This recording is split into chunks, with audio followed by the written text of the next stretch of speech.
G Valaraju, AISF రాష్ట్ర అధ్యక్షులు.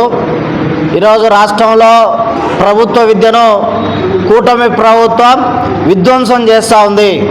అందువల్లనే కూటమి ప్రభుత్వం విద్యార్థులను, యువజనులను, ప్రజానికాన్ని నయవంచన చేస్తూ ఇవాళ కార్పొరేట్లు ప్రజలను ఆదరిస్తారనేటువంటి ఒక దుర్బుద్ధితో ఇవాళ చరిత్రలో ఎన్నడూ లేనటువంటి పిపిపి అనేటువంటి విధానాన్ని తీసుకొని వచ్చి దురదృష్టం చేస్తూ విద్యా విధానంలో కూడా తీసుకొని రావడం జరుగుతూ ఉంది ఈ కూటమి ప్రభుత్వం.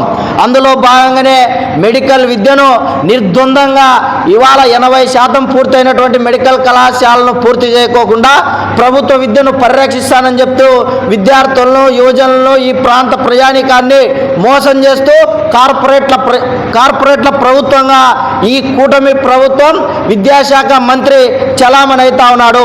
అందువల్ల ఆల్ ఇండియా స్టూడెంట్ ఫెడరేషన్గా నేరుగా హెచ్చరిక చేస్తూ ఉన్నాం.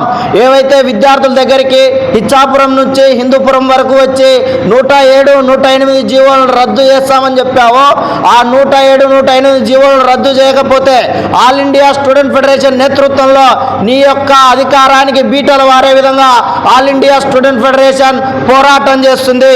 ఈ యొక్క ఆల్ ఇండియా స్టూడెంట్ ఫెడరేషన్ అడగడమే కాదు, విద్యార్థులకు, తల్లిదండ్రులకు ఫీజు రియంబర్స్మెంట్ బకాయిలు విడుదల చేస్తానన్నావు. నువ్వు వచ్చిన 100 రోజుల్లో విడుదల చేస్తానన్నావు.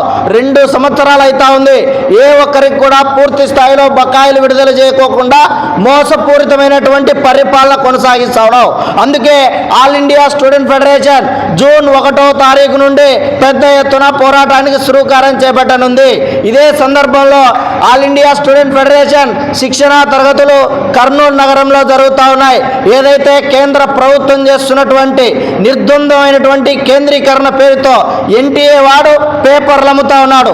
కేంద్రీకరణ పేరుతో 90% మంది విద్యార్థులు ఆయా రాష్ట్రాల్లో ఉంటే కేంద్ర ప్రభుత్వం, బీజేపీ ప్రభుత్వం విద్యార్థుల్లో విద్యార్థి హక్కులను తాకట్టు పెట్టే విధంగా, యూనివర్సిటీ హక్కులను కాలరాసే విధంగా వికసిత భారత్ విజ్ఞాన పరిషత్ అంటూ VBSN తీసుకొని వస్తూ ఉంది.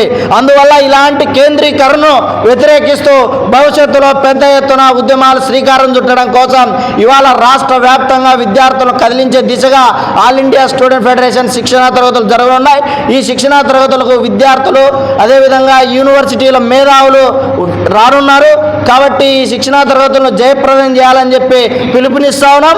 అదేవిధంగా ఈ యొక్క రాష్ట్ర ప్రభుత్వం మరొక్కసారి ఆలోచన చేసి విద్యార్థులకు ఇచ్చినటువంటి హామీలు అమలు చేయకపోతే పెద్ద ఎత్తున పోరాటానికి నాంది పలుకుతామని చెప్పి ఈ సందర్భంగా తెలియజేస్తా ఉన్నాం.